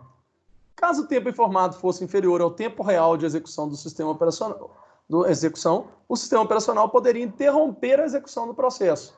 Aí falava, ó, eu fiz aqui a estatística e falou que era 2 minutos, mas não, é 5. O sistema operacional fazia essa preempção aí. O principal problema nesta implementação é a impossibilidade de estimar o tempo de processador para processos interativos, já que a entrada de dados era uma ação imprevisível. Né? Em processo interativo, você tem entrada de dados e processamento. Você não sabe o que vai entrar. Então, como que você vai fazer esse cálculo aí desse tempo? Ok? Escalonamento cooperativo. É uma implementação que busca aumentar o grau de multiprogramação em políticas de escalonamento, que não possuam mecanismos de preempção, como no FIFO ou no SFJ não preemptivo. Tranquilo aí, senhores? É muita informação, né? Vamos de novo. Implementação que busca aumentar o grau de multiprogramação em políticas de escalonamento, que não possuam mecanismos de preempção. O que é preempção? O que é a preempção, senhores? Hein? É a substituição, né? É, a capacidade de troca, né? Sim, Chegou um mais troca. crítico, ele fala, velho, para aí e volta o outro. O FIFO não tem disso. O FIFO não é o primeiro a entrar e o primeiro a sair. É isso? E o SFJ não preemptivo também. Porque tem o SFJ, né, que ele é o quê? Preemptivo. Né? Então, o SFJ preemptivo, ele vai fazer o quê? Quando se chegar um menor, ele para o outro, põe o menor e depois volta o outro. Aquilo que eu expliquei. Ele trabalha na forma crescente, então, né? Ele trabalha na forma assim, que chegar e for mais rápido, eu faço primeiro mais rápido. Ah, sim. Entendi. Tá certo? Ele trabalha certo. assim. Mas isso aí, o SFJ preemptivo. Se for o SJF não preemptivo, ele pegou aquilo ali, demora 20 minutos, ele vai fazer aquilo ali para depois fazer os outros. Ok? Então ele trabalha na forma decrescente, né? Ele pegaria o que levaria mais tempo. Não. Ele pegaria, o que acontece? Você recebeu um tanto de processo. Aí ele vai lá e faz a estatística. Esse demora 1, 2, 3 e 5. Eu faço 1, faço 2, faço 3. Quando eu estou fazendo 5, aparece um outro processo com 2. Como ele é não preemptivo, ele não consegue chegar e falar com esse 5, para aí, que eu vou executar o 2. Ele vai executar o 5 para depois ele pegar o menor e executar de novo. Entendeu? Entendi. Beleza? Beleza. Isso é o meu short job first não preemptivo. Ele trabalha sempre do menor para o maior, né, professor? Isso. Assim, escala não de... preemptivo. Sim, mas ele não encerra ali. Por quê? Por que é preempção? A preempção é a possibilidade, né, que ele tem de encerrar um que está fazendo, porque chegou um outro que é mais crítico. No caso desse escalonamento, ele é mais crítico por quê? Porque ele é menor. Professor, entendeu? Preemptivo, ele coloca em stand-by ou ele corta aquele processo naquele determinado momento e depois ele volta com ele novamente? O que acontece? Ele vai bloquear o processo até poder ser executado novamente. Entendeu? O processo, né, para bloqueado ou para pronto. Vamos supor que eu precise de fazer alguma coisa para poder executar esse processo novamente, eu jogo para bloqueado. Tem um pré-requisito. Se eu não tiver, eu só jogo ele para pronto. Então, dependendo do processo, ele vai pegar a execução, joga para pronto de novo. Quer dizer, ele está ali para execução. Eu não tenho necessidade de fazer outra coisa para fazer ele.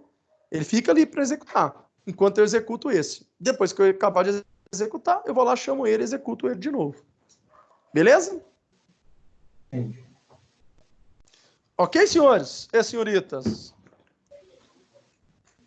Professor, beleza. Oi. Vou fazer uma analogia aqui. Se eu dou um Ctrl Alt Del no Windows e vou lá em processo e eu mando pausar, aí seria como se fosse um preemptivo? Eu forçando Não. isso? Ou eu Por que não? deletar aquele preemptivo, processo? o que acontece? Quando a gente fala que ele é preemptivo, é alguma coisa que vem do próprio sistema operacional sem interação do usuário. Isso aí você está forçando, tá? Você forçou uma preempção, tá? Você está simulando uma preempção. Mas você parar não é preempção, entendeu? Ah, tá. Aí já é fator externo, né? Fator externo, cara. A preempção é o próprio sistema operacional fazer isso. Ele está executando, de repente ele pausa, põe para pronto e joga o outro para fazer. Tem que ter um caso de parada. Hã?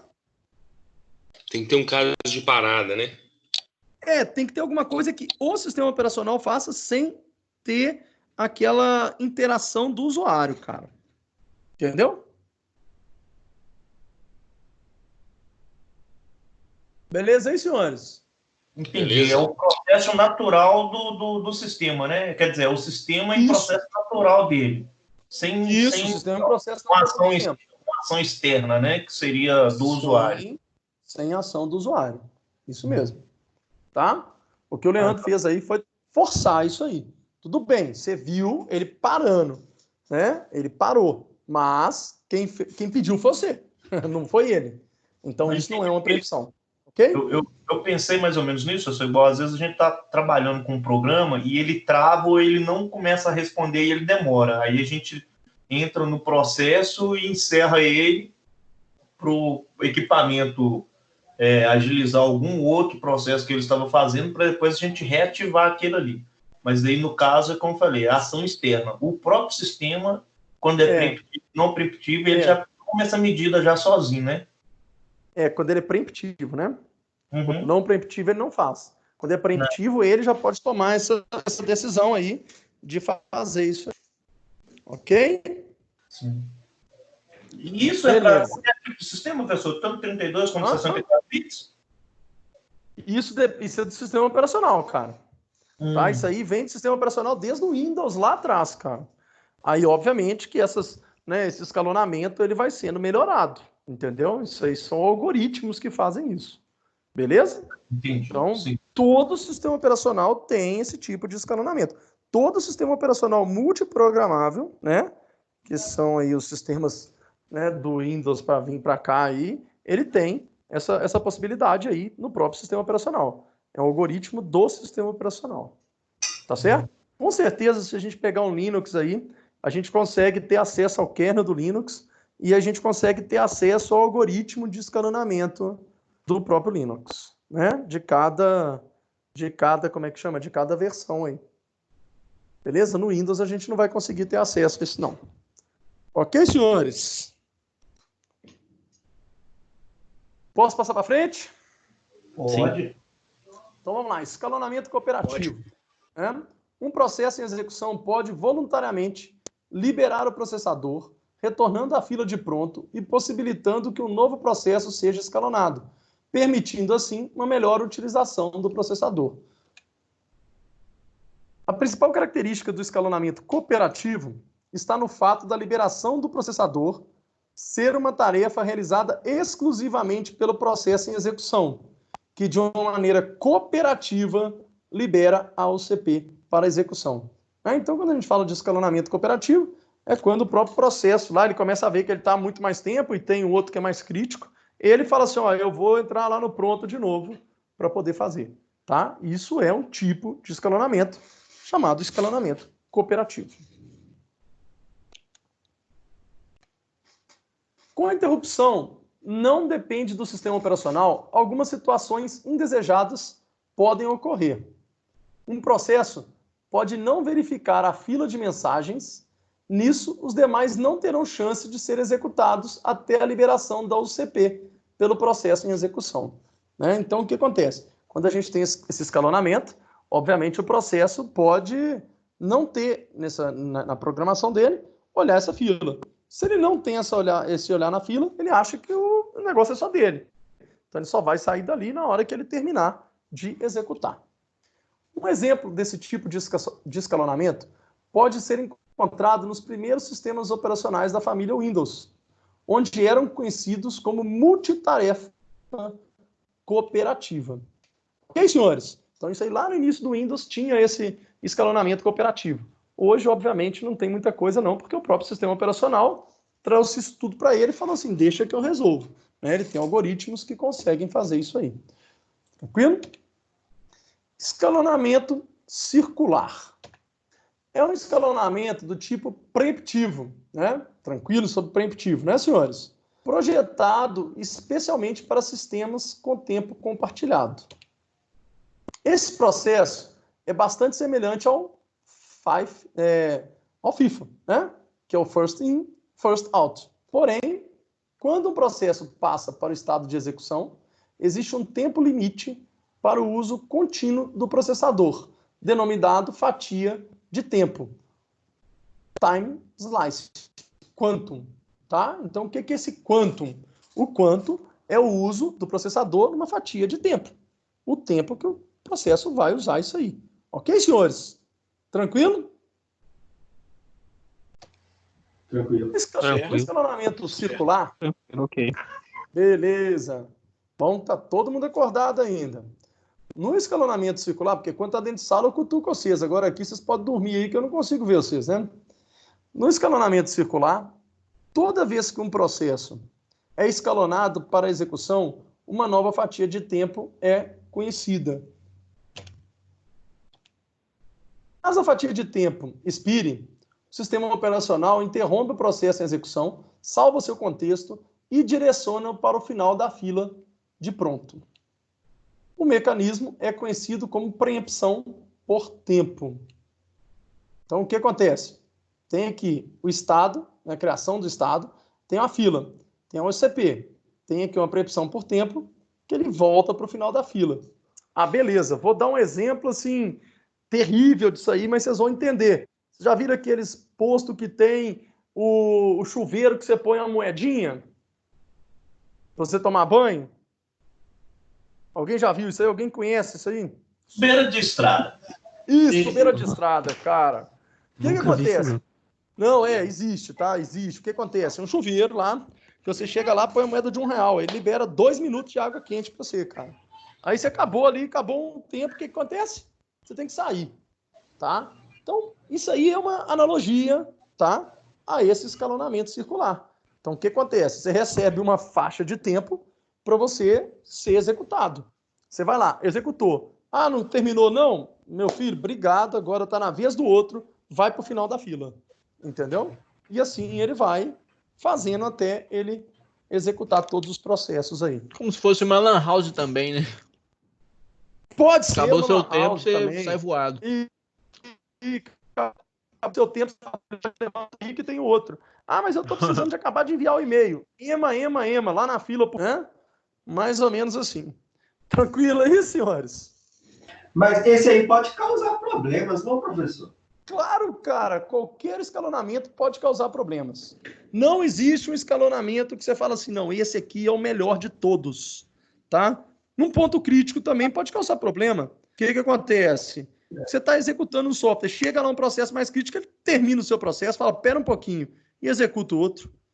Entendeu? Então, todo escalonamento pode causar problema. Verdade.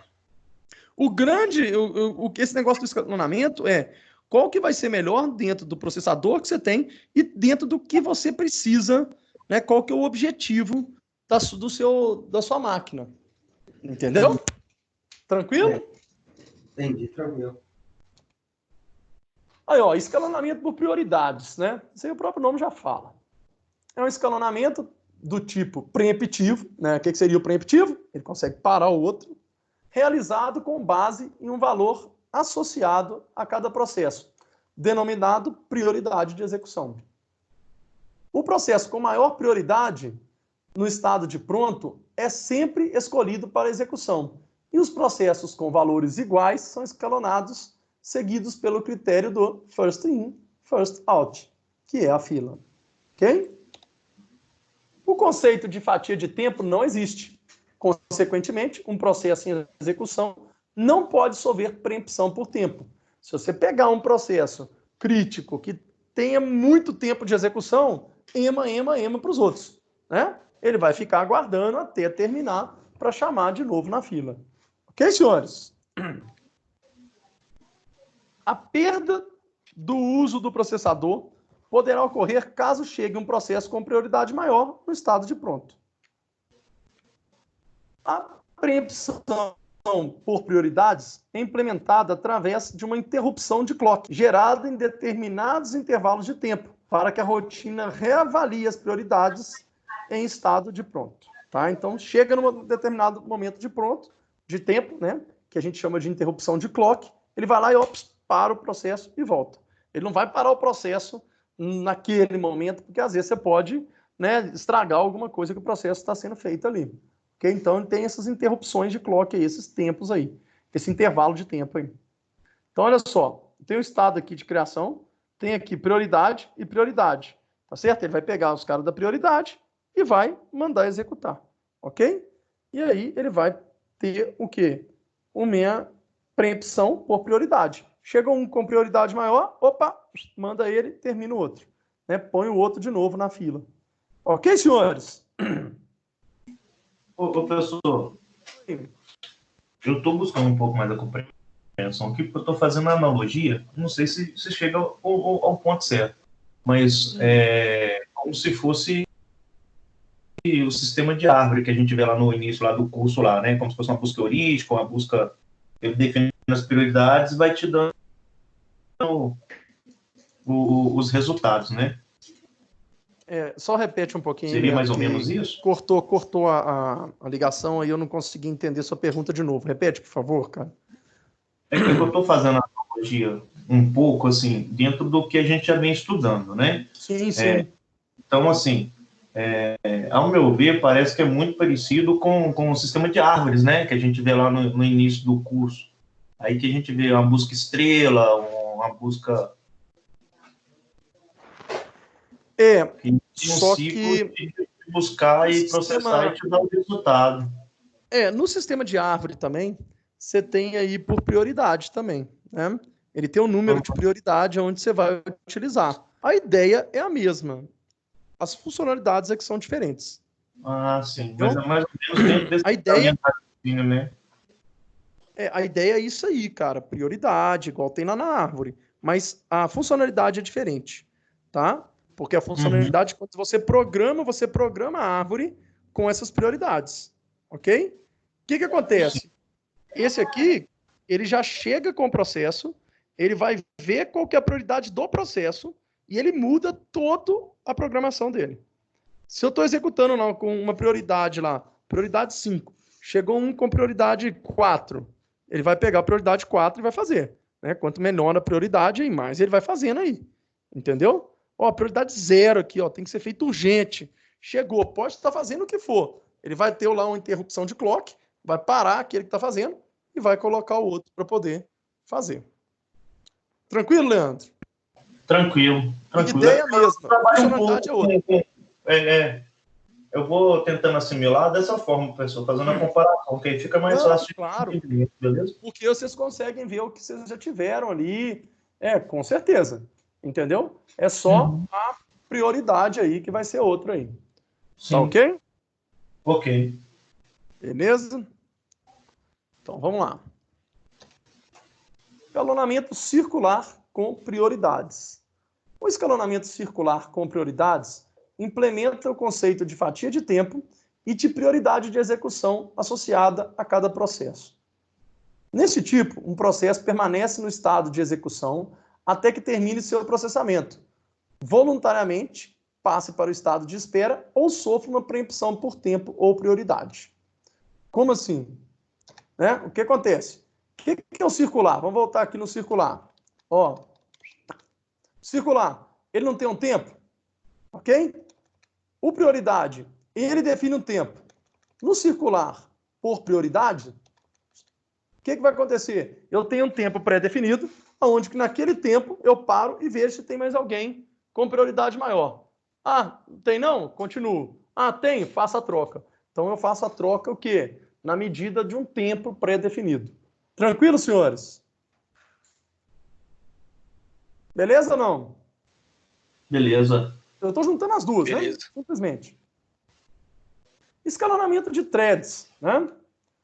Da mesma forma que processos são escalonados, as threads também são, né? Então, estou falando de escalonamento de processos de thread, mesma coisa. O escalonamento de threads depende se estas estão no espaço do usuário ou do kernel, do núcleo.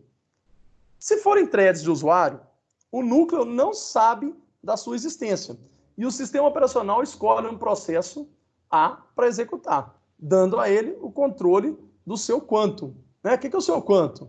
Aquele quantidade de tempo de execução. Ok?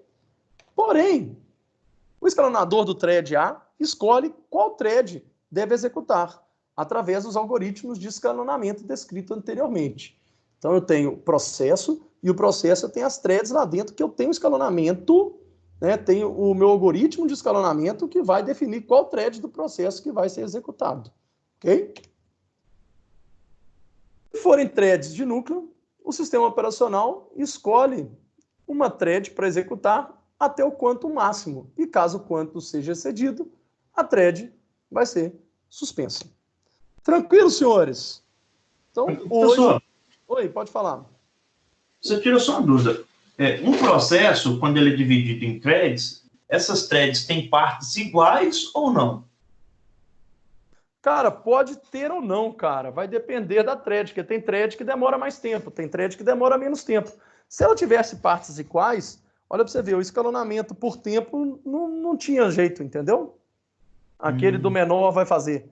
Então, ele vai dividir por processos menores, mas processinhos completos, entendeu? Tem thread que eu utilizo rapidinho, mas tem thread que eu tenho quase o tempo do processo.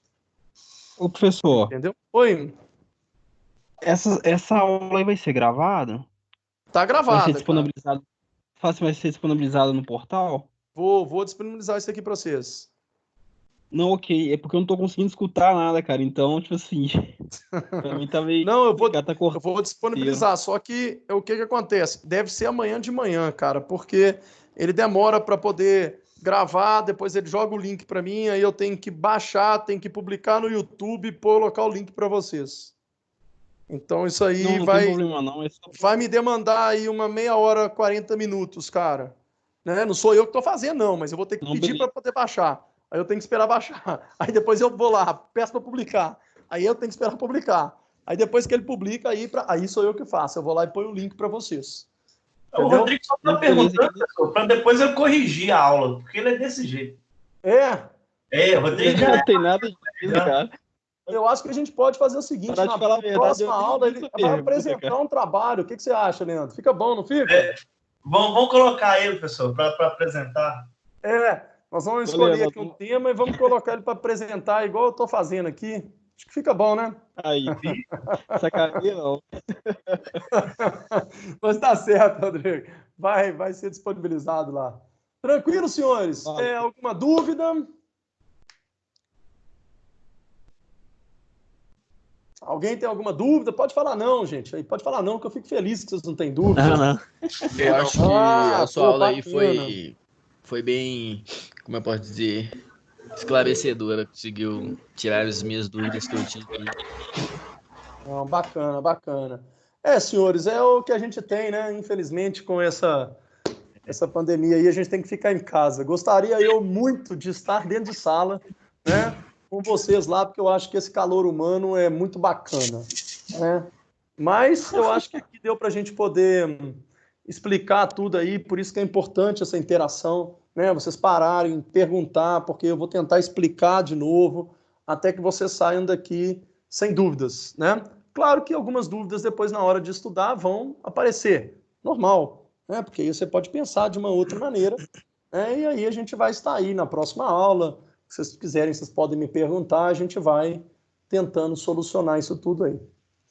Tá certo, senhores e senhoritas? Mais alguma coisa a falar? Alguém tem alguma coisa para falar? Professor, uma coisa. Para corrigir esse AVA, pelo amor de Deus, tem hora que entra, tem hora que não entra. Cara, o AVA, com certeza, todo mundo está acessando, então tem hora que ele está um pouco intermitente, né? O AVA está portando de 80 aqui, professor. O quê? Tá cortando de 80, tá funcionando demais. Né? O que É só acontece, o cara? Ele tá primeiro muito funcionando mesmo. Até... Ô, Leandro, você tá clicando errado, cara. Você tá clicando, tá chegando na resposta errada, velho. Ô, César, você quer O Leandro costuma clicar na resposta errada, né, gente? Oi? O Leandro Quem ele tem costuma clicar na resposta aí e depois. Tô falando aí pra você participar, que os caras é cara de pau aí, falando que a gente tava clicando errado, tá vendo? Você viu que a gente tava clicando certo e dava a resposta errada. Ô, a gente tava clicando certo, moço. A resposta errada. Eu tô falando que você tá logando no site errado, Leandro. Ah, não, é. Isso aí é foda, hein, Leandro? É sacanagem. Pois não, Aqui, vamos colocar lá no grupo. Vamos colocar no grupo o link pro Leandro. Eu acho que ele funciona, né? O que vocês acham? Manda o link do portal pra ele. Ô, professor, essa aula de hoje foi muito cheia. Teve 18 alunos aí, né? Acho que foi uma das aulas mais cheias que eu já dei, mesmo presencial. Não, tô falando de conteúdo. Não, com certeza, cara. Mas por quê? Como a gente não teve as duas aulas passadas, né? Eu fiz aí uma revisão de toda a unidade 2, cara. Sessão 1, sessão 2 e sessão 3, entendeu? Entendi. Eu peguei lá de processo, falei de estado de processo, falei de thread, para depois eu falar de escalonador, para falar de propriedades, para falar de preemptivo, não preemptivo, entendeu? Até para poder todo mundo aí que não tiver visto nada da unidade 2 possa, dentro dessa aula aí, ter uma noção de tudo, entendeu? Professor, as outras vão ser um pouco menos aí. Professor, outra dúvida aqui. Sobre atividades passadas. Pode estar entregando até o final da semana aí? Olha, nós vamos fazer o seguinte, cara. Inicialmente, o que eu já lancei. Vamos esperar a gente voltar, tá? Ou mais para frente a gente resolve isso aí. Até porque, o que acontece? Vocês vão ter aí tempo para poder fazer. Eu sugiro que você faça aqueles questionários que eu te passei, que eu passei em sala de aula, para você aprender, porque é uma revisão. E a partir de agora eu estou verificando através das coisas do AVA, né? O questionário da sala de aula foi revisto, deu um visto para todo mundo e tal. Não é dessas atividades, não. É sobre a que você passou, eu fiquei sabendo que você passou na aula passada, né? Na aula passada a gente combinou, né? Deixa eu pegar aqui. A nossa combinação foi essa aqui, ó. Peraí. Peraí que eu tô abrindo aqui. Aqui, ó. A nossa combinação, né? O nosso planejamento foi o quê? Né? Até o momento, né? O que acontece? A aula de hoje, tá? Vocês têm que fazer os exercícios até a unidade 2 na sessão 3. Dia 3/4, eu vou pegar, vou baixar lá, né? Obviamente, o que eu vou fazer? Eu vou dar 150 pontos. Né? Na semana 7, que é a próxima semana, né, a gente vai ver a unidade 3, sessão 1. Tá? Nossa aula aí, eu não lembro se dia 8 tem aula, viu? Eu não sei se dia 8 é feriado ou não é, mas isso aí a gente vai ver.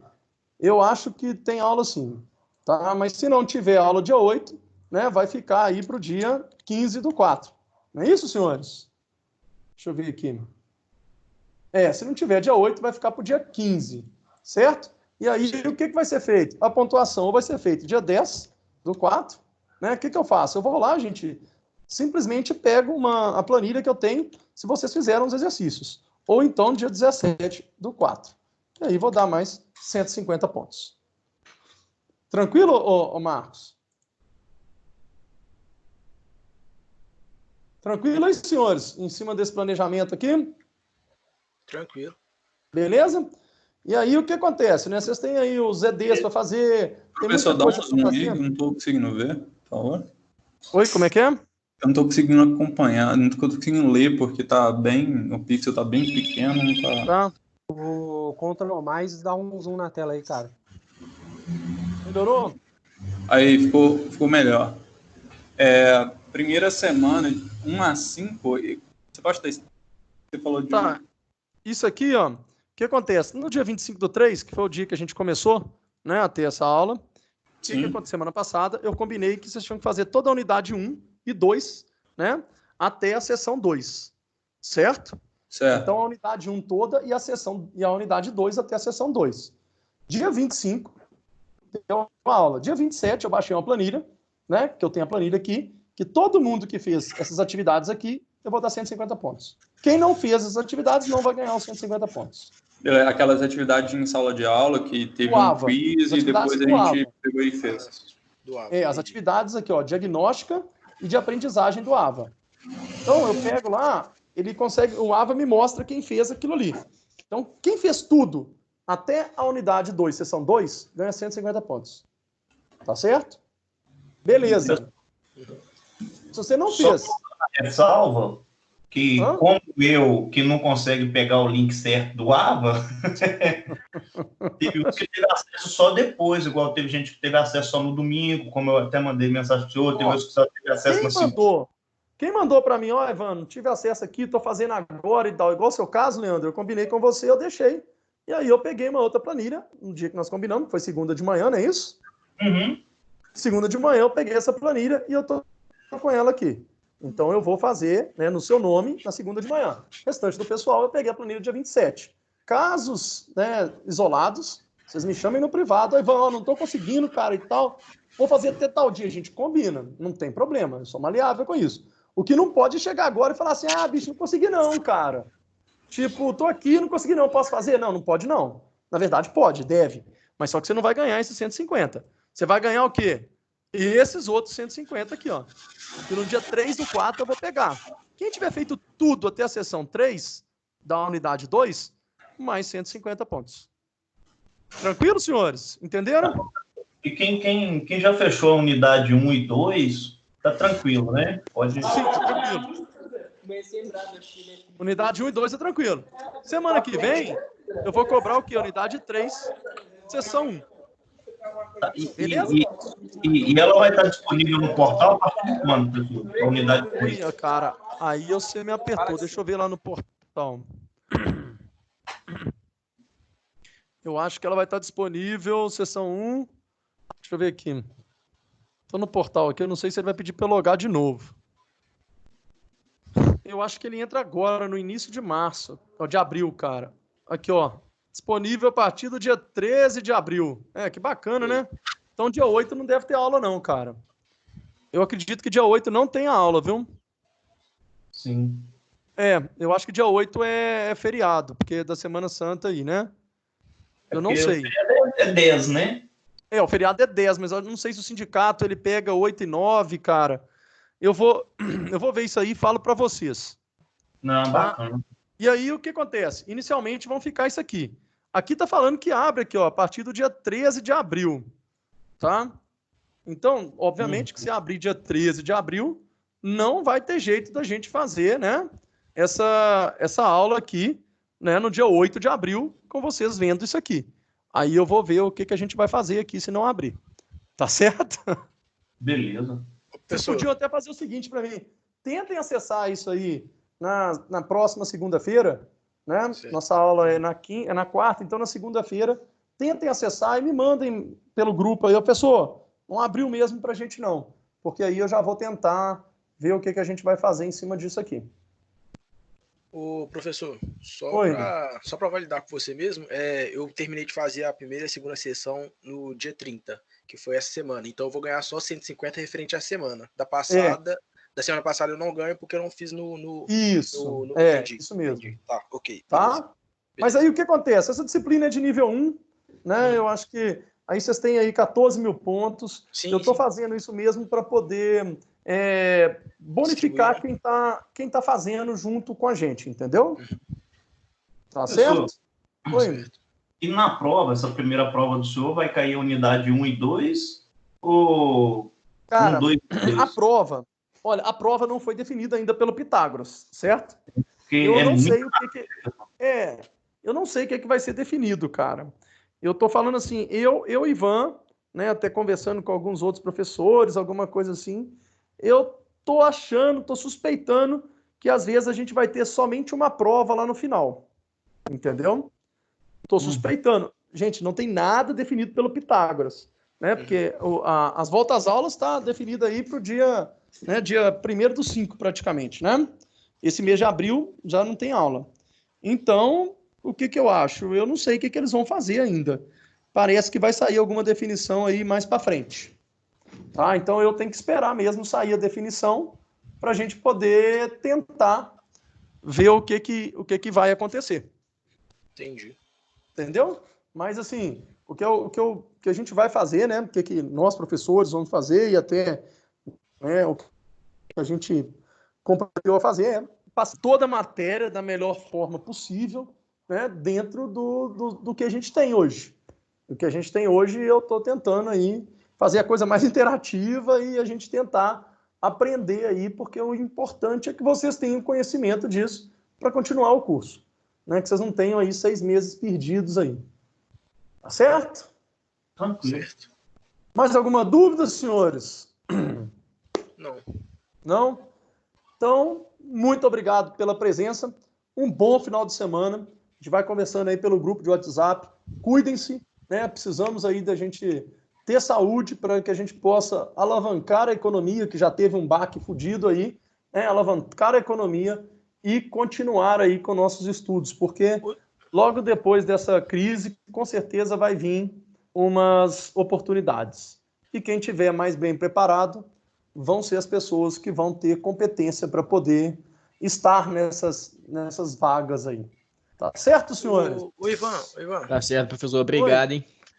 Só uma questão, que a primeira aula que eu tô participando online agora, né, porque como eu tô sem celular, eu não tinha visto nem nada referente a essas aulas, não, e é a primeira que eu participo. A questão de chamar e tudo mais, você tá pegando por base do histórico de... Cara, eu tô pegando aqui ele me dá quem teve na sala quem participou ou não. e tudo mais. Isso, mas o que acontece? Nós tivemos aí uma decisão do Pitágoras de não fazer as chamadas, né, em cima dessas aulas ainda. Tá? Então, o que acontece? Eu tenho registrado quem teve, né? Então, quem teve aí, eu sei quem que é. A partir do momento que eles definirem o que vai ser feito, eu vou, né, cumprir o que eles vão definir. Acredito eu que não vai ter chamada, não. Tá certo? Mas, né, vamos que vamos. Tá bom? Valeu. Então tá bom, senhores. Muito obrigado pela presença. Uma boa noite. Tá? Cuidem-se. Bom final de semana. Se Deus quiser, até quarta que vem. Boa noite. Até mais. Valeu. Boa noite aí, galera. Com Deus aí, todo mundo. E saúde e esperança. Valeu, vocês também. Falou, gente. Valeu. Boa noite. Boa noite.